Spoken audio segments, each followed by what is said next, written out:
আজকে এমন একটি বিষয়ে আলোচনা করব যেটা আমাদের স্বাধীনতা ইতিহাসের সাথে জড়িত, এবং এটা শোনার পর হয়তো আমাদের দেশে ভারতের দালাল এবং ভারতের প্রেমে যারা গদগদ তাদের হয়তো বুকে কষ্ট হতে পারে, এবং আমাদের অনেক নেতাদের এবং যারা বিভিন্ন মানি ট্র্যাপ এবং বিভিন্ন ট্র্যাপে ভারতের রয়ের কাছে আটকা পড়ে আছে তাদেরও কষ্ট হতে পারে। তো বাট আমি একটি সত্য বিশ্লেষণ আলোচনা করতে চাই, যেটার উপর চিন্তা ভাবনা করার প্রয়োজন আছে। বিশ্বের দিকে তাকালে, বিশ্বের বিভিন্ন দেশের দিকে তাকালে আসলে এই বিষয়টি কোথায় গিয়ে দাঁড়ায়, এই বিশ্লেষণের দায়িত্ব আমি আপনাদের উপর ছেড়ে দিলাম। 1971 সালের ডিসেম্বরে পাকিস্তানি সেনাবাহিনীর আত্মসমর্পণের পর বাংলাদেশ একটি স্বাধীন রাষ্ট্র হিসাবে আত্মপ্রকাশ করে। 9 মাসের রক্তক্ষয়ী মুক্তিযুদ্ধে লক্ষাধিক মানুষের জীবন ও অগণিত মানুষের সম্ভ্রম বিসর্জনের পর যখন বিজয়ের আনন্দ ছড়িয়ে পড়ছিল, তখন নবজাত রাষ্ট্রটির সামনে ছিল এক বিশাল ভগ্নস্তূপ। কিন্তু সেই ধ্বংসস্তূপের মধ্যেও যা অবশিষ্ট ছিল তার একটি উল্লেখযোগ্য অংশ রহস্যজনকভাবে অদৃশ্য হয়ে যেতে থাকে, এবং অভিযোগের আঙ্গুল উঠতে থাকে মিত্রবাহিনীর দিকে। ভারতীয় সেনাবাহিনী 1971 সালের ডিসেম্বর মাসে বাংলাদেশে প্রবেশ করে এবং 1972 সালের মার্চ মাস পর্যন্ত এদেশে অবস্থান করে। এই সমকাল নিয়ে সেই সময় থেকেই নানা প্রশ্ন উঠছে। দাবি করা হয়েছে যে খুলনা, চট্টগ্রাম এবং কুমিল্লার মিল কারখানা থেকে শিল্প যন্ত্রপাতি, কাঁচা পাট, খাদ্য মজুদ, যানবাহন, এমনকি ছোট জাহাজ পর্যন্ত সরিয়ে নেওয়া হয়েছিল। আরও সুনির্দিষ্টভাবে বলা হয়েছে সামরিক সরঞ্জাম ভর্তি প্রায় 200টি রেল ওয়াগন এবং 70 থেকে 80 লক্ষ টন চাল, গম ও পাট এই সময়কালের মধ্যে সরিয়ে নেওয়া হয়। খুলনার তৎকালীন ডেপুটি কমিশনার 300 মিলিয়ন টাকার ক্ষতির কথা আনুষ্ঠানিকভাবে নথিভুক্ত করেছিলেন। ব্রিটিশ দৈনিক গার্ডিয়ানের সাংবাদিক মার্টিন উলাকট 1972 সালে একটি নিবন্ধে বাংলাদেশের কারখানাগুলো পদ্ধতিগতভাবে লুণ্ঠিত হওয়ার চিত্র তুলে ধরেছিলেন। এই দাবিগুলো সম্পূর্ণরূপে প্রমাণিত বা আনুষ্ঠানিকভাবে স্বীকৃত না হলেও কিন্তু একাধিক সমসাময়িক সূত্রে এগুলো নথিভুক্ত হয়েছে, এবং দশকের পর দশক ধরে এ নিয়ে আলোচনা চলছে বিভিন্ন মহলে। এই ঘটনার কেন্দ্রে একটি মৌলিক প্রশ্ন আছে যা এড়িয়ে যাওয়া সম্ভব নয়। আন্তর্জাতিক যুদ্ধের প্রচলিত নিয়মে বিজয়ী পক্ষ পরাজিত শত্রুর সম্পদ গনিমতের মাল হিসাবে নেওয়ার সুযোগ পেতে পারে, যদিও সেটি আধুনিক আন্তর্জাতিক আইনে সীমিত। কিন্তু বাংলাদেশ তো ভারতের শত্রু ছিল না, ছিল মিত্র। মুক্তিযুদ্ধের পুরো সংগ্রামটাই ছিল একই লক্ষ্যে পরিচালিত, পাকিস্তানি দখলদারিত্বের অবসান। সেই মিত্রের সম্পদ কোন যুক্তিতে গনিমতের মাল হয়? এই প্রশ্নের সন্তোষজনক উত্তর আজও পাওয়া যায়নি, এবং ভারত থেকেও এর কোনো উত্তর পাওয়া যায়নি। বিষয়টি আরও জটিল হয় যদি আমরা 1971 সালে ভারতের কৌশলগত স্বার্থের দিকটি বিশ্লেষণ করি। বাংলাদেশের স্বাধীনতা ভারতের জন্য কেবল একটি মানবিক বিজয় ছিল না, এটি ছিল একটি সুদূর প্রসারী ভূরাজনৈতিক পরিবর্তন। পাকিস্তান একটি দেশ হিসাবে দ্বিখণ্ডিত হলো, তার সামরিক শক্তি দীর্ঘমেয়াদে দুর্বল হয়ে পড়ল, এবং ভারত দক্ষিণ এশিয়ায় নিরঙ্কুশ আঞ্চলিক আধিপত্যের দিকে এগিয়ে গেল। পূর্ব সীমান্তে দীর্ঘদিনের চাপ অপসারিত হলো, এবং কাশ্মীর ও পশ্চিম সীমান্তে মনোযোগ কেন্দ্রীভূত করার সুযোগ তৈরি হলো। এই কৌশলগত সুবিধা অর্থমূল্যে পরিমাপ করা কঠিন, কিন্তু এটি যে ভারতের জাতীয় নিরাপত্তা সমীকরণকে দশকের পর দশক ধরে প্রভাবিত করেছে তা অস্বীকার করার উপায় নেই।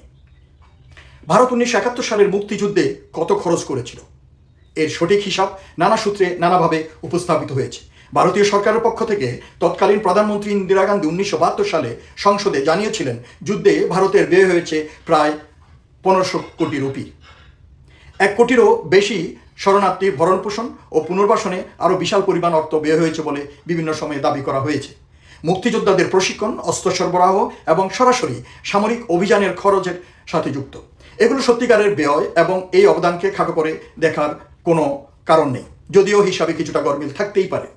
কিন্তু প্রশ্ন হলো, এই ব্যয় এবং এই কৌশলগত সুবিধার বিপরীতে যদি সত্যি বিপুল পরিমাণ সম্পদ বাংলাদেশ থেকে সরানো হয়ে থাকে, তাহলে পারস্পরিক হিসাবের একটি পরিষ্কার কাঠামোকি তৈরি হওয়া উচিত নয়?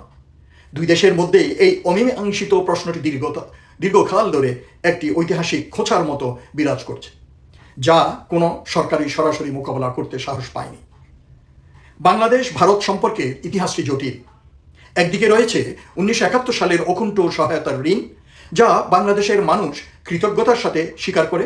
অন্যদিকে রয়েছে স্বাধীনতার পরবর্তী দশকগুলোতে একের পর এক বিরোধপূর্ণ ইস্যু, ফারাক্কা বাঁধ ও পানির বন্টন, তিস্তার পানির ন্যায্য হিস্সা, সীমান্তে বিএসএফের অবিচারে গুলিতে বাংলাদেশি নাগরিকের মৃত্যু, অভিন্ন নদীগুলোর ব্যবস্থাপনা এবং বাণিজ্য ঘাটতি। প্রতিটি ইস্যুতে বাংলাদেশ একটি দুর্বল অবস্থান থেকে আলোচনায় বসেছে, মূলত 1971 সালের কৃতজ্ঞতার চাপে এবং নির্ভরতার রাজনীতিতে। এই প্রেক্ষাপটে একটি প্রস্তাব বিভিন্ন মহল থেকে উঠে আসছে, যা গুরুত্ব দিয়ে বিবেচনার দাবি লাগে। 1971 সালে ভারতের ব্যয় এবং যুদ্ধোত্তর সময়ে কথিত সম্পদ স্থানান্তরের বিষয়ে একটি নিরপেক্ষ দ্বিপাক্ষিক কমিশন গঠন করা হোক।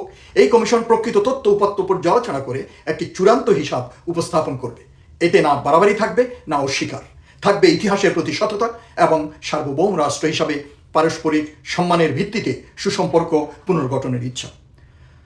তুলনামূলক নজির হিসাবে দেখা যেতে পারে, দ্বিতীয় বিশ্বযুদ্ধের পর পশ্চিম জার্মানি দশকের পর দশক ধরে হলোকস্ট ক্ষতিগ্রস্তদের এবং দখলকৃত দেশগুলোকে ক্ষতিপূরণ প্রদান করেছে। জাপান দক্ষিণ কোরিয়াকে ঔপনিবেশিক শাসনের জন্য ক্ষতিপূরণ দিয়েছে, যদিও সেই বিতর্ক এখনও পুরোপুরি শেষ হয়নি। ফ্রান্স হাইতিকে ঔপনিবেশিক ঋণের জন্য যে বিশাল অর্থ গ্রহণ করেছিল তা নিয়ে আন্তর্জাতিক মহলে আলোচনা এখনও চলছে। অর্থাৎ ইতিহাসের অমীমাংসিত আর্থিক ও নৈতিক প্রশ্নগুলো মোকাবেলা করার একটি আন্তর্জাতিক নজির রয়েছে। বাংলাদেশের জনগণ 1971 সালে ভারতের সহায়তাকে সম্মান করে এবং সেই সহায়তা ছাড়া মুক্তিযুদ্ধের ফলাফল ভিন্ন হতে পারত কিনা তা নিয়ে বিতর্ক নিষ্প্রয়োজন। কিন্তু কৃতজ্ঞতা মানে অন্ধত্ব নয়, মিত্রতা মানে প্রশ্নহীন আনুগত্য নয়। দুটি সার্বভৌম রাষ্ট্রের মধ্যে প্রকৃত বন্ধুত্ব প্রতিষ্ঠিত হয় পারস্পরিক সম্মান এবং সমতার ভিত্তিতে, অসম নির্ভরতার উপর নয়। যে প্রশ্নগুলো 50 বছরেরও বেশি সময় ধরে অনুত্তরিত আছে, এগুলো এড়িয়ে গেলে ঐতিহাসিক সত্যের সাথে বিশ্বাসঘাতকতা হয় এবং ভবিষ্যৎ প্রজন্মের কাছে একটি অসম্পূর্ণ ইতিহাস হস্তান্তরিত হয়। একটি স্বাধীন, নিরপেক্ষ ও তথ্য নির্ভর তদন্তের দাবি তাই আবেগের বহিঃপ্রকাশ নয়, এটি একটি পরিপক্ক রাষ্ট্রের ন্যায্য প্রত্যাশা। প্রকৃত বন্ধুত্ব সত্যকে ভয় পায় না। যদি অভিযোগগুলো ভিত্তিহীন হয় তাহলে একটি স্বচ্ছ তদন্তই সেটি প্রমাণ করবে, আর যদি তথ্য প্রমাণ অন্য কথা বলে তাহলে সেই সত্যকে স্বীকার করে সামনে এগিয়ে যাওয়াই দুই দেশের দীর্ঘমেয়াদী সম্পর্কের জন্য শ্রেয়। ইতিহাসের বোঝা বুকে চেপে কোনো সম্পর্ক টেকসই হয় না, না ব্যক্তির ক্ষেত্রে না রাষ্ট্রের ক্ষেত্রে। শুধু অন্যের উপরে দোহাই দিয়ে অন্যকে দিকে অঙ্গুলি নির্দেশ করে এবং নতুন নতুন বয়ান তৈরি করে বাংলাদেশকে ভুল পথে পরিচালিত করার প্রয়াস থেকে ভারতকে বের হয়ে আসতে হবে এবং বাংলাদেশকে এ ব্যাপারে একটি উদ্যোগ সত্যি নেওয়া উচিত ইতিহাসের প্রতি বিচার করার জন্য।